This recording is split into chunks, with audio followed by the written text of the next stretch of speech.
बिस्मिल्लाहिर्रहमानिर्रहीम। अस्सलामुअलैकुम। आप देख रहे हैं 1 बाई 1 न्यूज़ HD। अहम ख़बर से आगाह करते चलें। फैसलाबाद, इस्लामाबाद और लाहौर आने जाने वाले तमाम रास्ते बंद किए जा रहे हैं। कमालपुर इंटरचेंज को कंटेनर्स लगाकर बंद कर दिया गया है।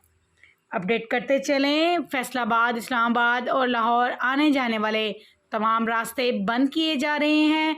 कमालपुर इंटरचेंज को कंटेनर्स लगाकर बंद कर दिया गया है। याद रहे, कमालपुर इंटरचेंज को कंटेनर्स लगाकर बंद कर दिया गया है। मज़ीद ऐसी खबरों से बाखबर रहने के लिए देखते रहिएगा हमारा और आपका अपना चैनल 1 बाई 1 न्यूज़ HD।